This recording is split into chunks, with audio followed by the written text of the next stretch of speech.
is Hazel Joy Baynosa, currently studying at Summer Colleges Incorporated with the course a Master's of Education, major in Communicative Language Learning. And this time, let me discuss to you the topic all about assessing reading. This topic is under the course Language Testing, Development, Evaluation, and Research. Now, what are our objectives in dealing with this topic? Now, here are the following objectives. At the end of this discussion, we will be able to first develop an understanding of the different components of reading proficiency, including literal comprehension, inferential comprehension, and critical reading skills.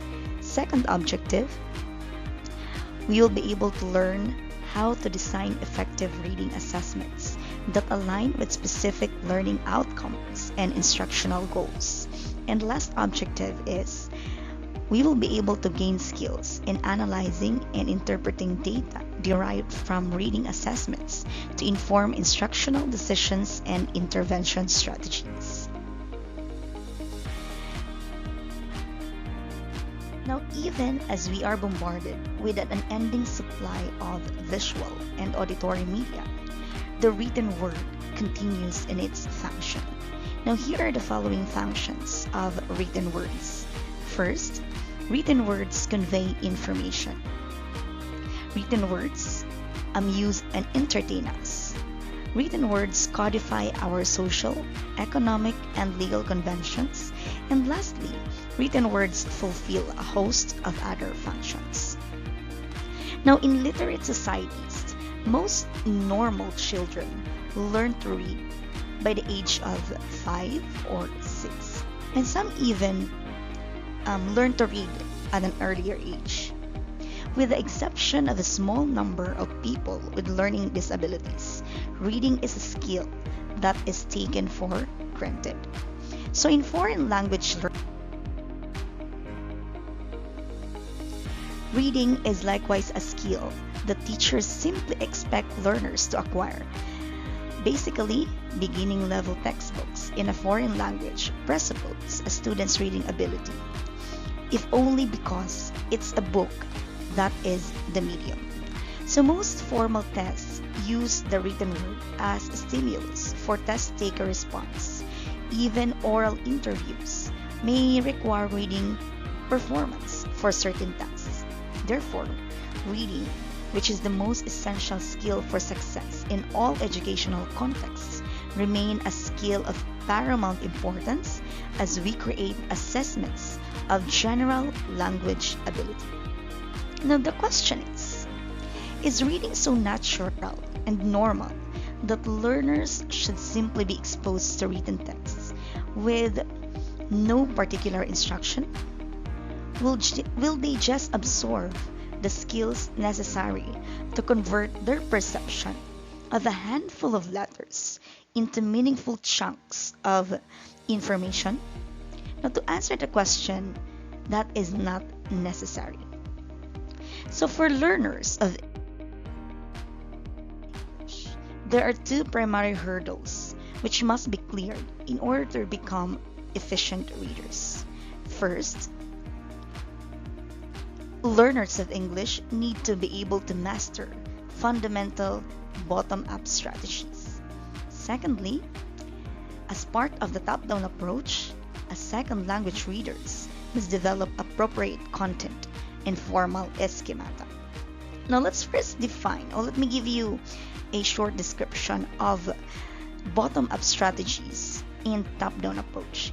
Now, when I say bottom-up strategies, this is an approach which begins with learning specific details or giving specific details or individual elements and builds upwards to create a comprehensive or overall picture of the context. Meanwhile, when we say top-down approach, this is an approach that starts with broad or discussing general concepts or goals, which then breaks them into more specific details or actions.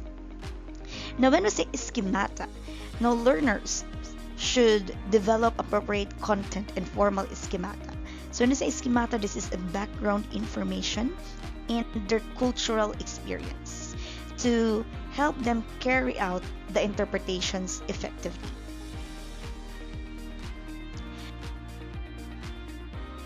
Now, the assessment of reading ability does not end with the measurement of comprehension. There are strategic pathways to full understanding that are often important factors to include in assessing learners, especially in the case of most classroom assessments that are formative in nature. An inability to comprehend may thus be traced to a need to enhance a test taker's strategies for achieving ultimate comprehension. For example, an academic technical report may be comprehensible to a student at the sentence level, but if the learner has not exercised certain strategies for noting the discourse conventions of that genre, misunderstanding may occur. So as we consider a number of different types of genres of written texts, the components of reading ability, and specific tasks that are commonly used in the assessment of reading, let's not forget the unobservable nature of reading. Like listening, one cannot see the process of reading, nor can one observe a specific product of reading. Other than observing a reader's eye movements and page turning, there is no technology that enables us to see sequences of graphic symbols traveling from the pages of a book into compartments of the brain. Even more outlandish is the notion that one might be able to watch information from the brain makes its way down onto the page. So further, once something is read, information from the written text is stored. No technology allows us to empirically measure exactly what is lodged in our brain. All assessment of reading must be carried out by inference. So let's proceed to the genres of reading. Now, included in this topic are genres of reading. So first, what do we call the genres, or what are genres of reading? Now, each type of genre of written text has its own set of governing rules and conventions. A reader must be able to anticipate those conventions in order to process meaningful or meaning efficiently. With an extraordinary number of genres present in any literate culture, the reader's ability to process texts must be very sophisticated. Now, let's consider the following abridged list of common genres, which ultimately form part of the specifications of assessments of reading ability. First, we have the academic reading. Now, what are these academic reading? Examples of academic reading are the following. So we have general interest articles like in magazines, in newspapers, and in other academic reading texts. We also have technical reports like lab reports. We also have professional journal articles, reference material such as dictionaries, textbook, thesis, essay papers, test directions, editorials, and opinion writing. So those are academic reading. The second genre of reading is the job-related reading. So what are these job-related readings? We have messages like the one that we have in our phones, phone messages. We have letters or electronic mails or emails, memos like that in the inter-office, reports like that in the job evaluations, project reports, schedules, labels, signs, announcements, forms, applications, questionnaires, financial documents like the bills, your invoices, directories, telephones, office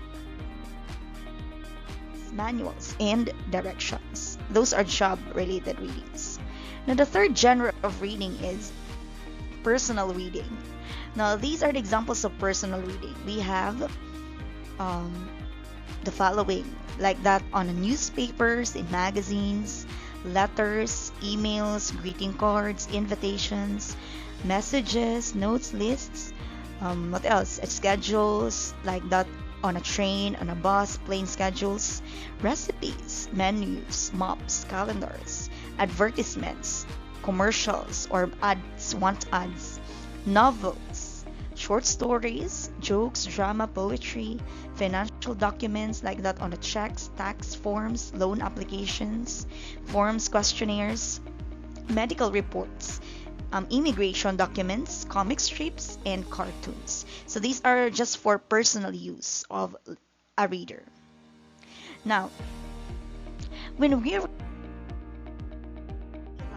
that this list is only the beginning, it is easy to see how overwhelming it is to learn to read in a foreign language, right? The genre of a text enables us readers to apply certain schemata or a background knowledge that will assist us or them or readers in extracting appropriate meaning. If, for example, readers know that a text is a recipe, they will expect a certain arrangement of information, like the ingredients, and will know to search for a sequential order of directions. Therefore, efficient readers also have to know what their purpose is in reading a text, the strategies for accomplishing the purpose, and how to retain the information. The content validity of an assessment procedure is largely established through the genre of a text. For example, if learners in a program of English for tourism have been learning how to deal with customers needing to arrange bus tours, then assessments of their ability should include guidebooks, maps, transportation schedules, calendars, and other relevant texts. So those are the genres of reading. Now let's proceed to the different skills in reading. The micro skills, the macro skills, and the strategies for reading. So aside from attending to genres of a text, the skills and strategies for accomplishing reading emerge as a crucial consideration in the assessment of reading ability. The micro and macro skills here in this topic represent the spectrum of possibilities for objectives in the assessment of reading comprehension. Now let's proceed to micro skills. Now what are these micro skills? So it is considered a micro skill if a learner or if a reader can discriminate among the distinctive graphemes and orthographic patterns of English. It is also a micro skill if the reader can retain chunks of language of different lengths in short-term memory. If a learner can process writing at an efficient rate of speed to suit the purpose. If the learner can recognize a core of words and interpret word order patterns and their significance.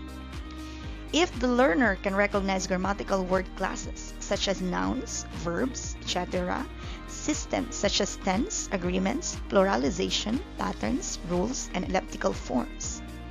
If the reader can recognize that a particular meaning can or may be expressed in different grammatical forms.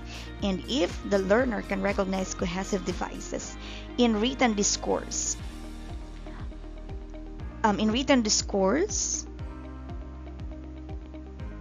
their role in signaling the relationship between and among clauses.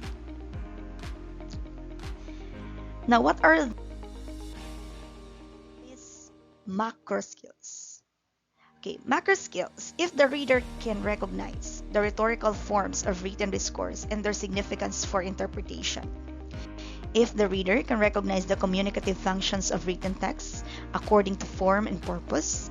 If the reader can infer context that is not explicit by using background knowledge. If the reader can form described events or ideas, such as inferring links and connections between ideas. If the reader can distinguish between literal and implied meanings. If the reader can detect culturally specific inferences and interpret them in appropriate cultural schemata. And if the reader can develop and use the battery of reading strategies such as scanning and skimming, or detecting discourse markers, or guessing the meaning of words from context, and activating their schemata for the interpretation of texts. Now, the assessment of reading can imply the assessment of a storehouse of reading strategies. So aside from simply testing the ultimate achievement of comprehension of a written text, it may be important in some contexts to assess one or more of a storehouse of the classic reading strategies. That is why we need to have the brief taxonomy of strategies, which is what we call the principal strategies for reading comprehension. And here are the following. First, identify your purpose in reading. Second, apply spelling rules in conventions for bottom-up decoding. Another strategy is use lexical analysis for determining meaning. Fourth, guess at meaning when you are not certain. Fifth, skim the text for the gist and main ideas. Sixth, scan the text for specific information. Seventh, use silent reading techniques. Eighth, use marginal notes, outlines, charts, or semantic maps for understanding and retaining information. Ninth, to distinguish between literal and implied meaning. And the last strategy is capitalize on discourse markers to relationships. Alright. So with the help of those macro skills, micro skills, and the principal strategies for reading, it will help the readers to go through the process of learning written words, and later on learning how to read the text, comprehend the text. Okay, because those are all important in reading assessments. Now let's proceed to the types of reading. Now we have learned the different genres of reading, the different macro, the micro, and skills or strategies that we need to apply in reading assessments. Let's now proceed to the types of reading. Now we have many different types of reading. So in reading, variety of performance is derived more from the multiplicity of types of texts than from the variety of the overt types of performance. Nevertheless, for considering assessment procedures, several types of reading performance are typically identified, and these will serve as organizers of various assessment tasks. The first type of reading is the perceptive reading. Now, in keeping with the set of categories specified for listening comprehension, similar specifications are offered in perceptive reading, except with some differing terminology to capture the uniqueness of reading. Perceptive reading tasks involve attending to the components of larger stretches of discourse, such as letters, words, punctuation, and other graphemic symbols. Now, in perceptive reading, we use the bottom-up processing.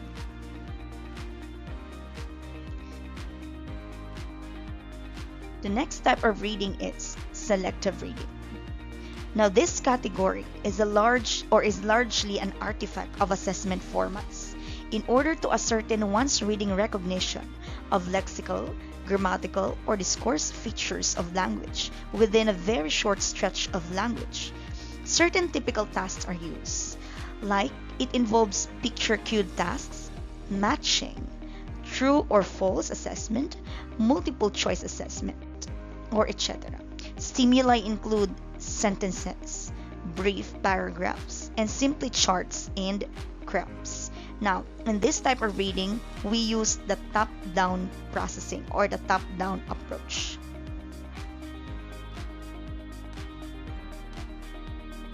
The third type of reading is interactive reading. Now, it included among the interactive reading types are the stretches of language of several paragraphs to one page or more, in which the reader must, in a psycholinguistic sense, interact with the text. That is, reading is a process of negotiating meaning. The reader brings to the text a set of their background knowledge or their schemata for understanding it, and is the product of that interaction.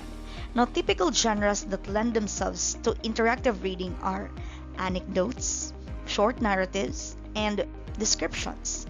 There are also excerpts from longer texts. You can also have questionnaires, memos, announcements, directions, recipes, and the like. The focus of an interactive task is to identify relevant features like lexical, symbolic, grammatical, and discourse within the text of moderately short length with the objective of retaining the information that is processed. Top-down processing is typically of such tasks in interactive reading, although some instances of bottom-up performance may be necessary. The fourth type of reading is the extensive reading. Now, extensive reading applies to texts of more than one page, up to and including professional articles, essays, technical reports, short stories, and books.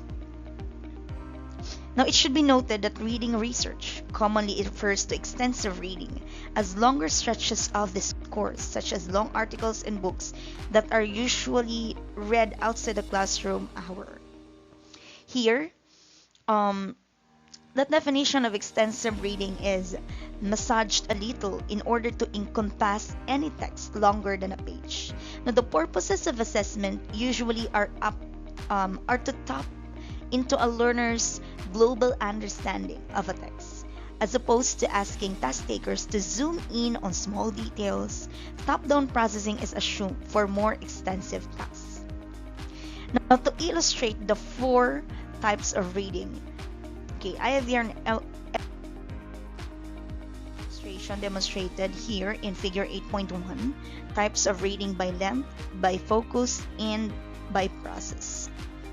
Now, it shows the relationship of its length, the focus, and the process mode among the four types. So we have here the perceptive, selective, interactive, and extensive. Alright. Let's come to designing assessments. So upon learning the genres of reading, the micro skills, the macro skills, the strategies, and the types of reading, let's now design an assessment tool using the following types of reading. So the first designing assessment task is in perceptive reading. Alright. So at the beginning level of reading, a second language lies a set of tasks that are fundamental and basic. Here are the beginning reading tasks. So learners can recognize alphabetic symbols. Learners or readers can also recognize the capitalized and lowercase letters.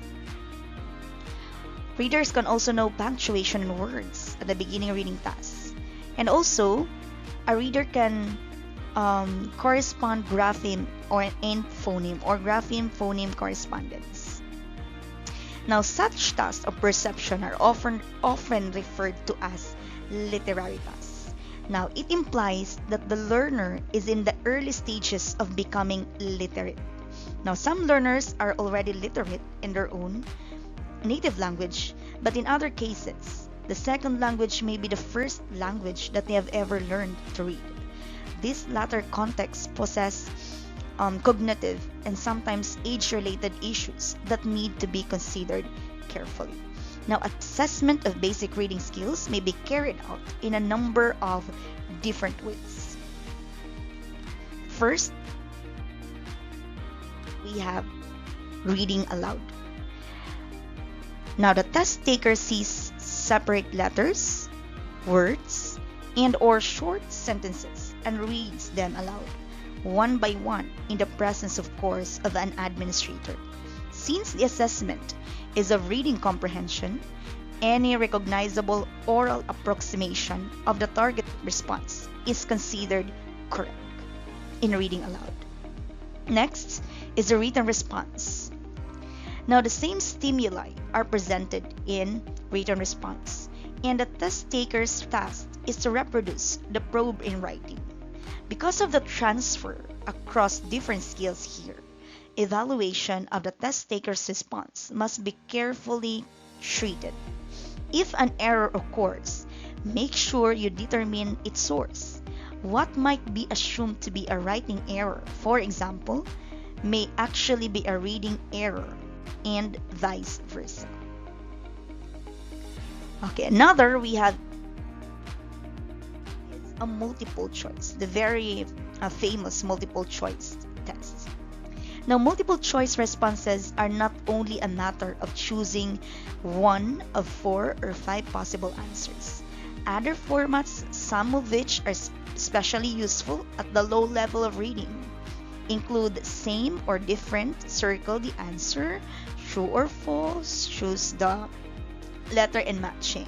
Now, here are some possibilities using multiple choice tests. So we have here the minimal pair distinction. Okay, as you can see, in a minimal pair distinction, okay, the test takers read the directions, and then in the case of very low level learners, the teacher or the administrator reads the directions if the learner cannot comprehend the directions yet. Another type of multiple choice is the grapheme recognition tests. Okay, so here the test takers read the directions. Now, in the case of very low level learners, the teacher or the administrator reads the directions.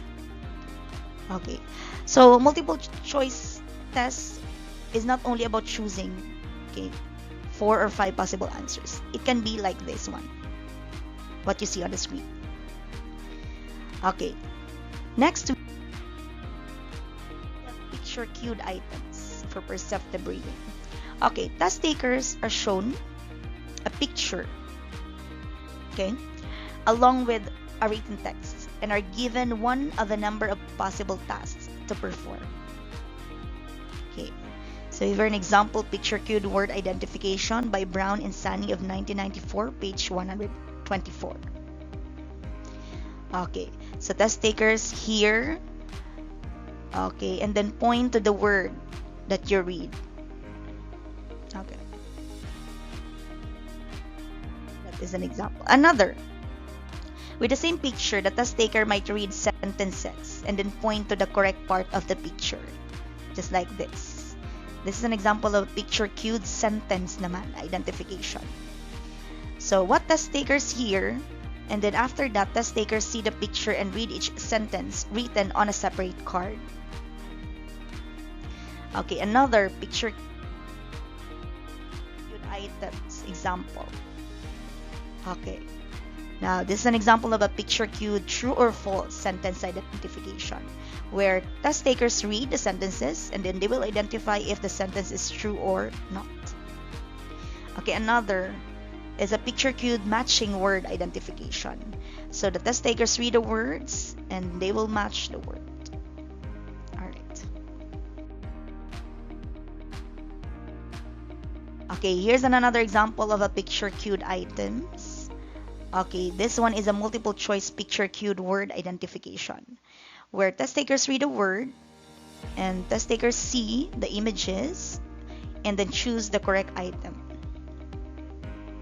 Alright. Okay. So that is all about perceptive reading, no? Okay, this time we are going to proceed with the different assessment tasks in selective reading. Okay, just above the rudimentary skill level of perception of letters and words is a category in which the test designer focuses now on formal aspects of language, like lexical, grammatical, and a few discourse features. Now, this category includes what many incorrectly think of as a testing vocabulary in grammar. How many textbooks provide little tests and quizzes labeled vocabulary and grammar and never feature any other skill besides reading?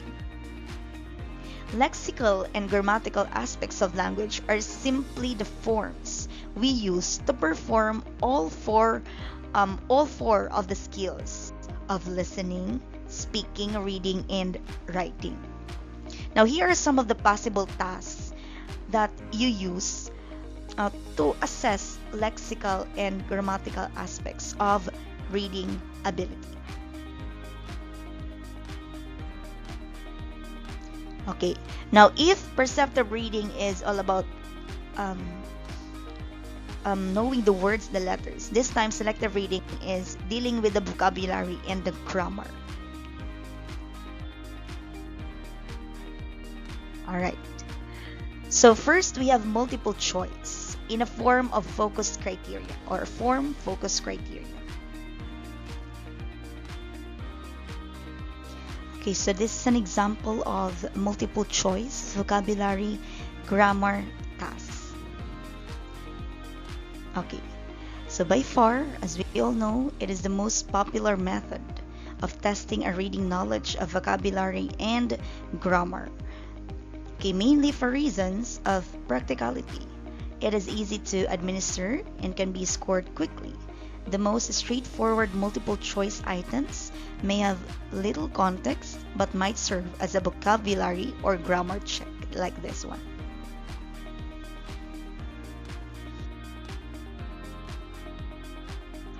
Okay, now this one is a multiple choice for form focus criteria that is contextualized multiple choice vocabulary grammar tasks. Now this kind of darting from one context to another in a test has become so commonplace that learners almost expect the disjointness. Some improvement of these items is possible by providing some context within each item.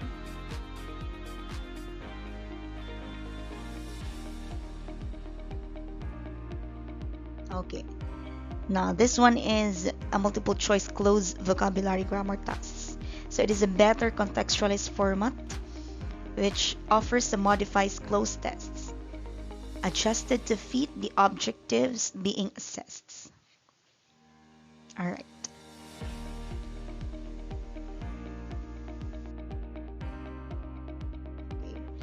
Now this one is a multiple choice closed, also a closed vocabulary grammar task.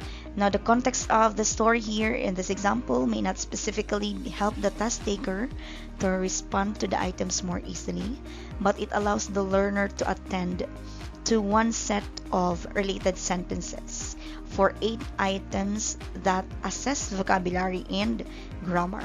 Other contexts might involve some content dependencies, such that earlier sentences predict the correct response for a latter item.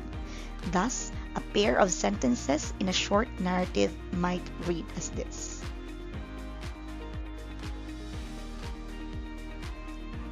Okay. Now, let's move to matching tasks. Now, at this selective level of reading, the test taker's task is simply to respond correctly, which makes matching an appropriate format. The most frequently appearing criterion in matching procedures is vocabulary. Now, following is a typical format. Okay, so we have here a vocabulary matching task. So as you can see in the directions, write in the letter of the definition on the right that matches the word on the left. Now, to add a communicative quality to matching, the first numbered list is sometimes a set of sentences with blanks in them, with a list of words to choose from, just like this. So this is a selected response fill-in vocabulary tasks. Okay.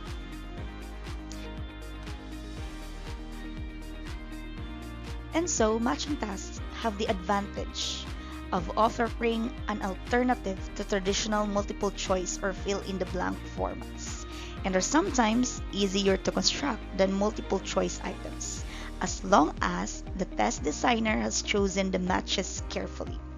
Now, there are also some disadvantage, or there is an advantage for matching tasks. Some disadvantages do come with this framework. However, they can become more of a puzzle-solving process than a genuine test of comprehension, as test takers struggle with a search for a match, so possibly among 10 or 20 different items. So like other tasks in this section, they also are contrived exercises that are endemic to academia that will seldom be found in the real world. Okay, next we have edit. Now, editing for grammatical or rhetorical errors is a widely used for test method of assessing linguistic competence in reading.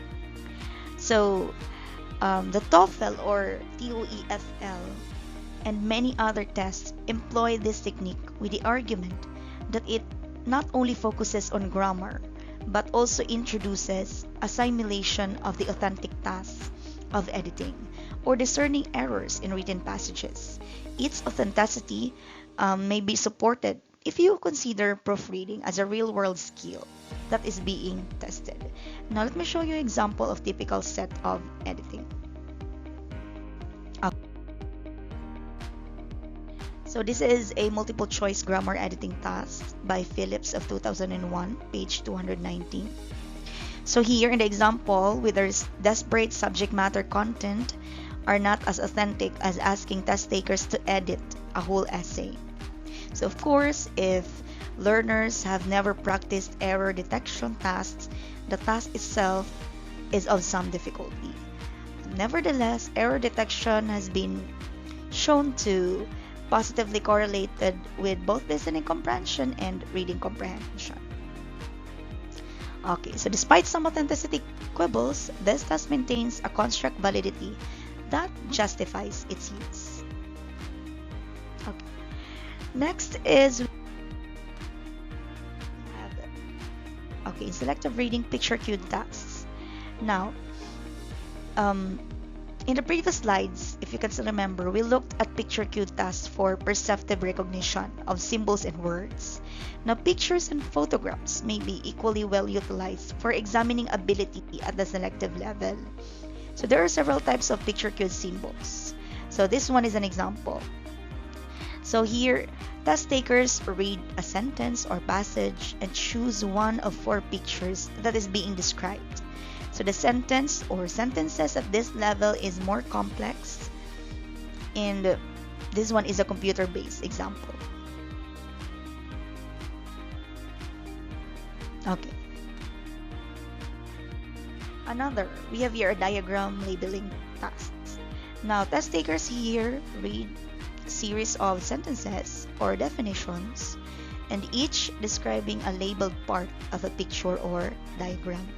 Now, their task is to identify each labeled item. In the following diagram here, test takers do not necessarily know each term, but by reading the definition, they are able to make an identification. Alright, next, let's proceed to gap filling tasks. So many of the multiple choice tasks described above can be converted into gap filling or fill in the blanks, in which the test taker's response is to write a word or phrase. Now, an extension of simple gap filling tasks is to create sentence completion items, where test takers read part of a sentence and then complete it by writing a phrase. Okay, just like this one. Okay, now, the obvious advantage of this type of task is its questionable assessment of reading ability. The task requires both reading and writing performance, thereby rendering it of low validity in isolating reading as the sole criterion. Another drawback is the scoring, the variety of creative responses that are likely to appear. Now, you will have to make a number of judgment calls on what comprises a correct response. In a test of reading comprehension only, you must accept as correct end responses that demonstrate comprehension of the first part of the sentence. Now, this alone indicates that such tasks are better categorized as integrative procedures. Right, so that is all about selective reading assessments. Okay, now let's proceed to designing assessment tasks in interactive reading. Now, tasks at this level, like selective tasks, have a combination of form-focused and meaning-focused objectives, but with more emphasis on meaning. Now, interactive tasks may therefore imply a more focused on top-down processing than a bottom-up. Now here, texts are a little longer, from a paragraph to as much as a page or so in the case of ordinary prose, like charts, graphs, and other graphics may be somewhat complex in this format. Okay.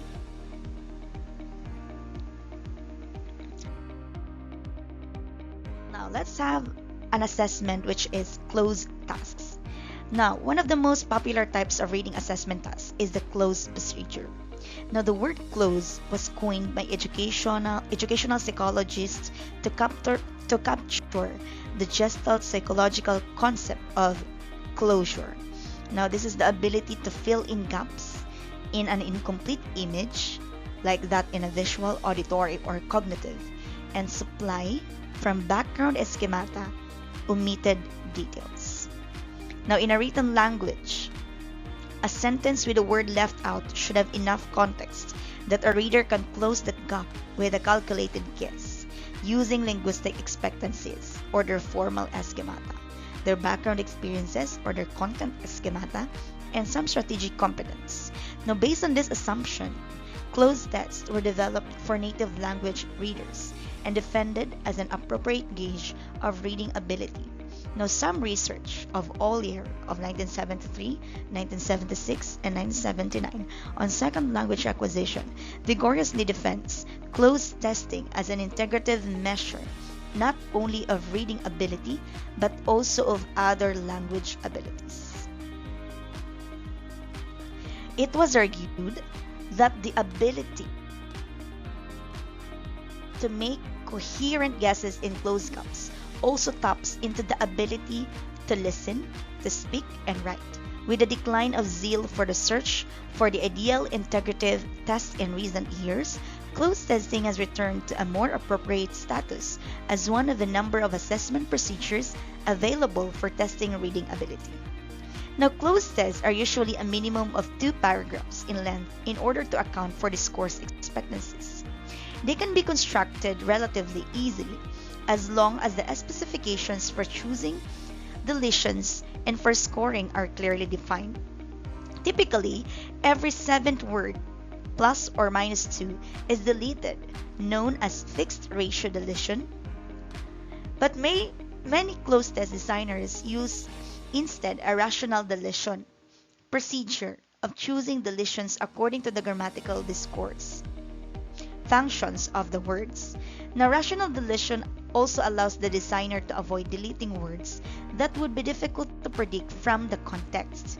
For example, in the sentence, everyone in the crowd enjoyed the gorgeous sunset. Now, in this sentence, the 7th word is the word gorgeous. But learners could easily substitute other appropriate adjectives. So traditionally, closed passages have between 30 and 50 blanks to fill. But a passage with as few as half a dozen blanks can legitimately be labeled as a closed text. 2 approaches to the scoring of closed tests are commonly used. Now,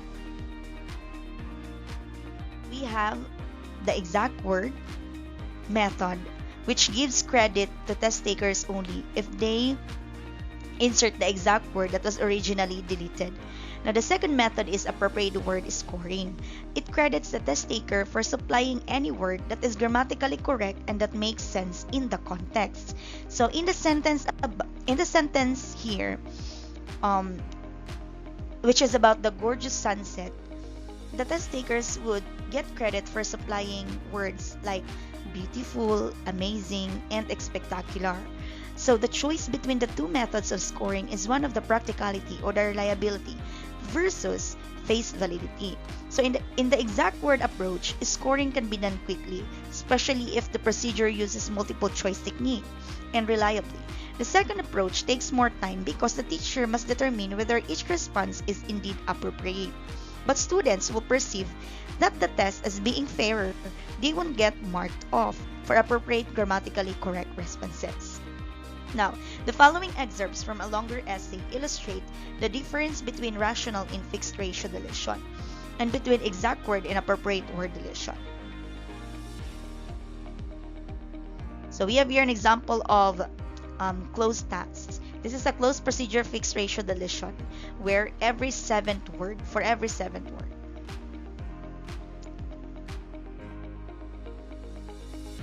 Okay. Now, in both versions, there are 7 deletions, but the second version allows the test designer to tap into prediction of prepositions and conjunctions in particular, and the second version provides more washback as students focus on targeted grammatical features. So, both of the scoring methods named could present problems, with the first version presenting a little more ambiguity. So here are the possible responses, and this might include the following. Okay, so for number 3, learners can answer may, might, could, can. For number 4, they can have lead, have, seek. And some learners can answer the word example or instance. And those are all correct. Okay, same with this one. In a rational deletion version, blank, learners can answer in number 4 the conjunctions on, about, prepositions, on, about. They can answer number 6 or, and then they can answer but, and in number item 7. Okay, so arranging a test in a multiple choice format allows even more rapid scoring. So hand scoring with an answer key or hole punch grid, or computer scoring using scannable answer sheets. So there are some variations on standard closed testing. It have appeared over the years. Two of the better known are the C-tests and the closed elite procedure. So in the C-test by Klein, Braley, and Ratz of 1984, the second half of every other word is obliterated, and the test taker must restore each word. Just like this one. So this is a C-test procedure. Now, for the second variation, which is closed elite procedure, the learner inserts words into a text that don't belong. So the test taker's task is to detect and cross out the intrusive words. Okay, just like this example.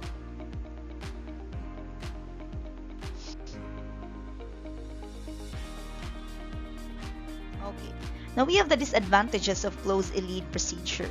So critics of this procedure claim that the closed elite procedure is actually a test of reading speed and not of proof reading skill, as its proponents asserted that first disadvantage is neither the words to insert nor the frequency of insertion appears to have any rationale. Second, fast and efficient readers are not adept at detecting the intrusive words. So good readers naturally weed out such potential interruptions.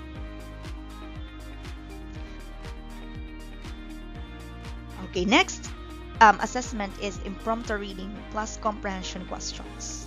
Okay, if closed testing is the most researched procedure for assessing reading, the traditional read a passage and answer a question technique is undoubtedly the oldest and the most common. Virtually every proficiency test uses the format, and one would rarely consider assessing reading without some component of the assessment involving impromptu reading and responding to questions. Okay. Here is an example of a reading comprehension passage by Phillips of 2001 in pages 421 to 422. Now, what are the comprehension features in impromptu reading? Okay, dapat there is main idea or topic. There are expressions, idioms, phrases, and contexts. There is an inference, you can see the grammatical features, the details, excluding facts not written, supporting ideas, and vocabulary in contexts. Now, these specifications and the questions that exemplify them are not just a string of straight comprehension questions that follow the thread of the passage. Now, the questions represent a sample of the test specifications, reading passages which are derived from research on a variety of abilities good readers exhibit. Notice that many of them are consistent with strategies of effective reading: skimming for main idea, scanning for details, guessing word meanings from context, inferencing using discourse markers, and etc.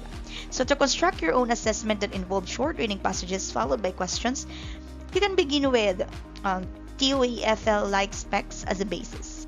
So your focus in your own classroom will determine which of these, and possibly other specifications, you will include in your assessment procedure, how you will frame questions, and how much weight you will give each item in scoring. Now, in technology or in computer-based reading comprehension tests of this kind, it enables some additional types of items. Now, here is an example of computer-based TOEFL reading comprehension item. Okay. Next to impromptu reading is the short answer tasks. Now, multiple choice items are difficult to construct and validate, and classroom teachers rarely have time in their busy schedules to design such a test. A popular alternative to multiple choice questions following reading passages is the age-old short answer format. Now here, a reading passage is presented and the test taker reads questions that must be answered in a sentence or two. Now, questions might cover the same specifications indicated above, but be worded in questions form. For example, in a passage on the feature of airline travel, the following questions might appear. This one. So it depends on the situations that you would like to address or administer to your test takers. Now, do not take lightly the design of questions. It can be difficult to make sure that they reach their intended criteria. You will also need to develop consistent specifications for acceptable student responses, and be prepared to take the time necessary to accomplish their evaluation. But these rather predictable disadvantages may be outweighed by the face validity of offering students a chance to construct their own answers, and by the washback effect of potential follow-up discussion. Okay, aside from short answer tasks, we also have editing. Now, this time longer texts. Now, the previous section of this chapter earlier described editing tasks, but there are discussions that was limited to a list of unrelated sentences, each presented with an error to be detected by the test taker. Now, the same technique has been applied successfully to longer passages of 200 to 300 words. Now, here are several advantages gained in the longer format. First, authenticity is increased. Now, the likelihood that students in English classrooms will read connected prose of a page or two is greater than the likelihood of their encountering the contrived format of unconnected sentences. Second, the task simulates proofreading one's own essay, where it is imperative to find and correct errors. Third, if the test is connected to specific curriculum, such as placement into one of several writing courses, the test designer can draw up specifications for a number of grammatical and rhetorical categories that match the content of the courses. Content validity is thereby supported, and along with it, the face validity of a task in which students are willing to invest. Now, for emails of 2001 test, introduced one error in each numbered sentence. Test takers follow the same procedure for marking errors as described in the previous slides. Instructions to the students included a sample of the kind of connected prose that test takers would encounter. So here's an example of that. It is a contextualist grammar editing task by email of 2001. Now, this can all be achieved in a multiple choice format with computer scannable scoring for a rapid return of results. Moreover, not only does an overall score provide a holistic assessment, but for the placement purposes that EMO's research addressed, teachers were able to be given a diagnostic chart of each student's results within all the specified categories of the tests. For a total of 32 to 56 items in his editing test, EMO was able to offer teachers a computer-generated breakdown of performance in the following. Okay, so we have sentence structure, the verb tense, the noun article features, the modal auxiliaries, the verb complements, the noun clauses, adverb clauses, conditionals, logical connectors, adjective clauses including relative clauses, and the passives. Now these categories were selected for inclusion from a survey of instructors' syllabuses in writing courses and proofreading workshops. This is an excellent example of the washback effect of our relatively large standardized multiple choice test. Alright, the next assessment is scanning. Okay, scanning, as we all know, is a strategy used by all readers to find relevant information in a text. So assessment is carried out by presenting test takers with a text and requiring rapid identification of relevant bits of information.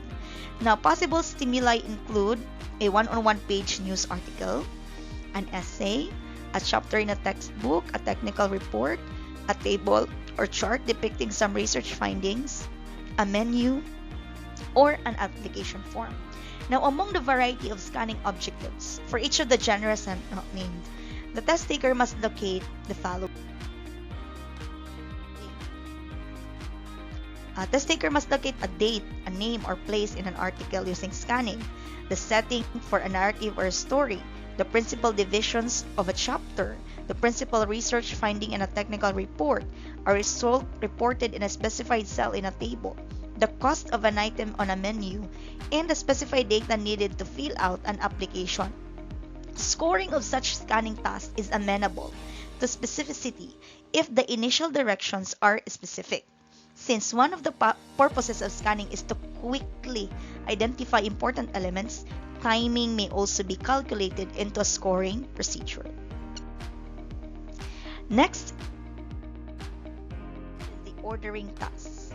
Now, students always enjoy the activity of receiving little strips of paper, each with a sentence on it, and assembling them into a story, and we call it the strip story technique. Now, variations on this can serve as an assessment of overall global understanding of a story and the cohesive devices that signal the order of events or ideas. Now, Alderson et al. Of 1995 warn, however, against assuming that there's only one logical order. Now, they presented these sentences for forming a little story, like this one. So, this is a sentence ordering task. So as you can see here, if you're going to order the sentences in that assessment, letter D was the first sentence, which is Peter looked outside. And test takers were asked to order the sentences. Now it turned out that two orders were acceptable. So the acceptable orders are D, G, E, C, A, B, and F. And also it is acceptable when you arrange that as D, B, F, G, E, C, and A, creating difficulties in assigning scores and leading the authors to discourage the use of this technique as an assessment device. But if you're willing to place the procedure in the category of informal or formative assessment, you might consider the technique useful.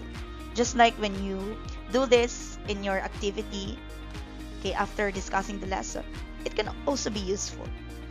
Different acceptable sentence orders become an instructive point for subsequent discussion in class, and you thereby offer washback in students' understanding of how to connect sentences and ideas in a story or essay.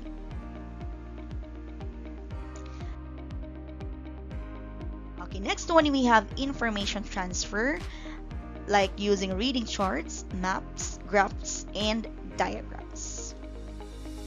Every educated person must be able to comprehend maps, charts, graphs, calendars, diagrams, and the like. Converting such non-verbal input into comprehensible intake requires not only an understanding of the graphic and verbal conventions of the medium, but also a linguistic ability to interpret that information to someone else. For example, reading a map implies understanding the conventions of map graphics, but it is often accompanied by telling someone where to turn, how far to go.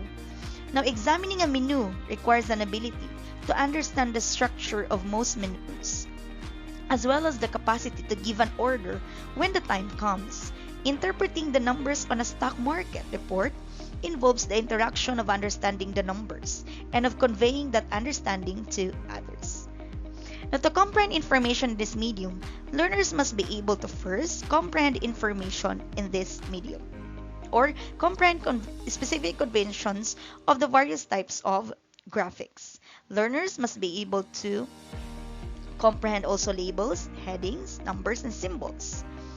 Comprehend the possible relationships among elements of the graphic, and make inferences that are not presented overtly. Now, the act of comprehending graphics includes the linguistic performance of oral or written interpretations, comments, or questions. This implies that a process of information transfer from one skill to another, in this case, from reading verbal and or non-verbal information to speaking and writing. Now, assessment of these abilities covers a broad spectrum of tasks. Now, here is the start of the many possibilities. So here you can see the tasks for assessing interpretation of graphic information. Now, all of these tasks involve retrieving information from either written or graphic media and transferring that information to productive performance. It is sometimes too easy to simply conclude that reading must involve only 26 alphabetic letters with spaces and punctuations, thus omitting a huge number of resources that we consult every day.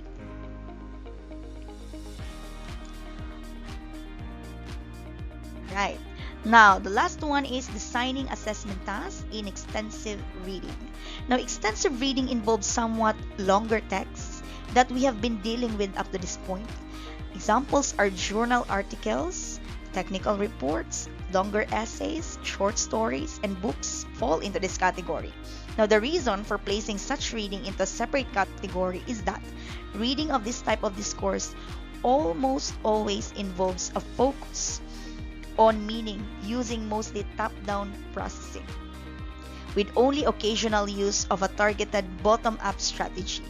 Also, because of the extent of such reading, where formal assessment is unlikely to be contained within the time constraints of a typical formal testing framework, which presents a unique challenge for assessment purposes. Another complication in assessing extensive reading is that the expected response from the reader is likely to involve as much written or sometimes oral performance as reading.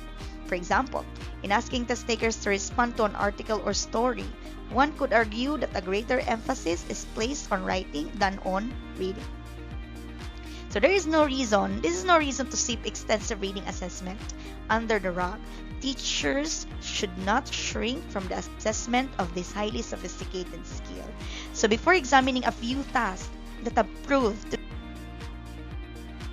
useful in assessing extensive reading, it is essential to note that a number of the tasks described in previous categories can be applied here. So among of them are impromptu reading plus comprehension questions, short answer tasks, editing, scanning, ordering, information transfer, and interpretation, skimming, summarizing, responding to reading, and note-taking. Now, let's come to skimming tasks. Now, skimming, on the other hand, is the process of rapid coverage of reading matter to determine its gist or main idea. It is a prediction strategy used to give reader a sense of the topic and purpose of a text. So the organization of the text, the perspective or point of view, and the writer, its ease or difficulty, and or its usefulness to the reader. Of course, skimming can apply to text of less than one page, so it would be wise not to confine this type of task just to extensive text. Now, assessment of skimming strategies is usually straightforward.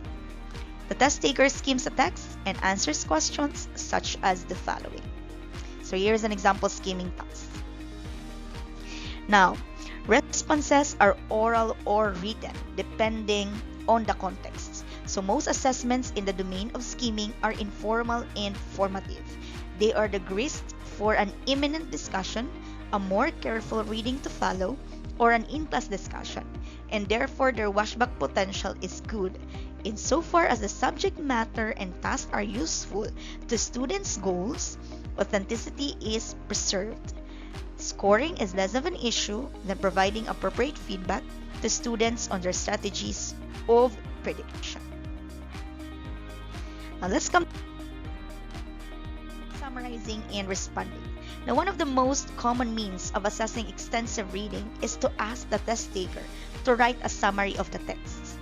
So this is summarizing and responding. So the task that is given to students can be very simply worded, just like this one. So the administrator can just give the direction, and the student or the learner can do the direction. Evaluating summaries is difficult. Do you give test takers a certain number of points for targeting the main idea and its supporting ideas? Do you use full, partial, or no credit point system? Or do you give a holistic score?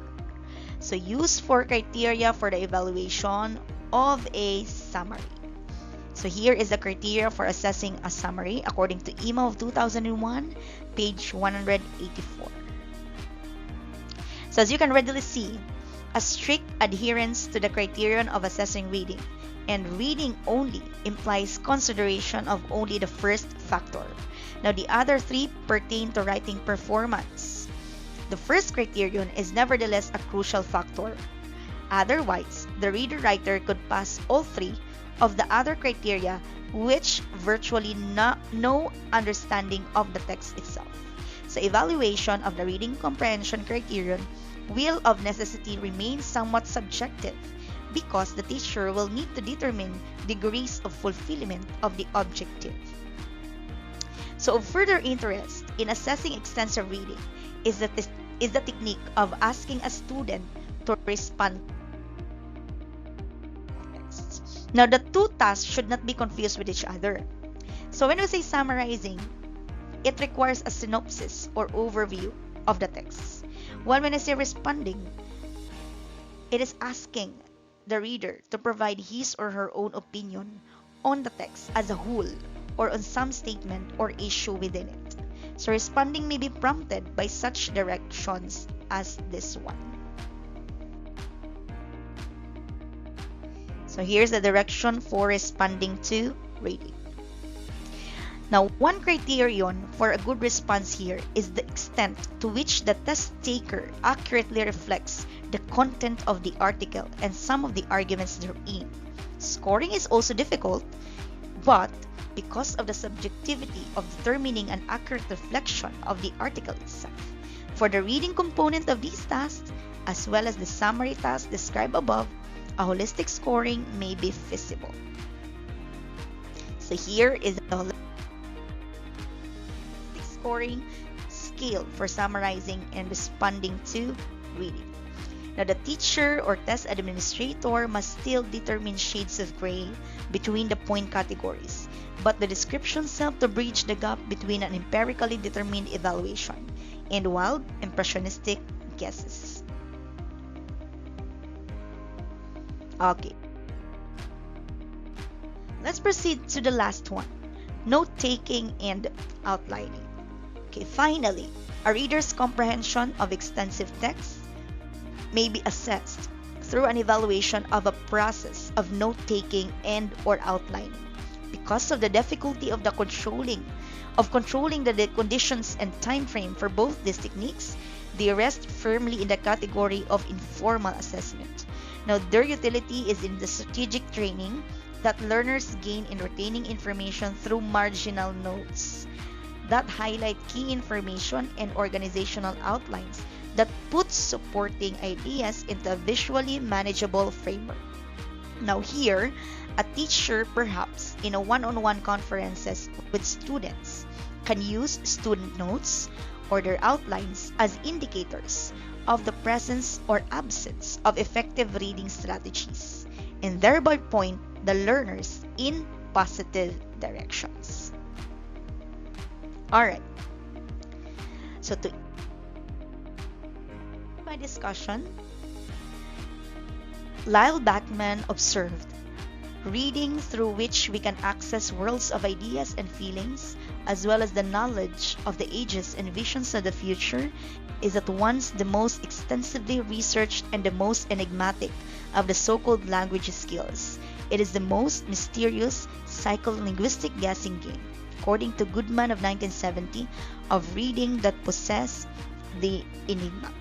We still have much to learn about how people learn to read, and especially about how the brain accesses, stores, and recalls visually represented language. This chapter has illustrated a number of possibilities for assessment of reading across the continuum of skills, from basic letter word recognition to the retention of meaning extracted from vast quantities of linguistic symbols. I hope it will spur you to go beyond the confines of these suggestions and create your own methods of assessing reading. Thank you so much for listening, everyone. That is all about reading assessment under the course language testing. Thank you so much for listening. Have a good day.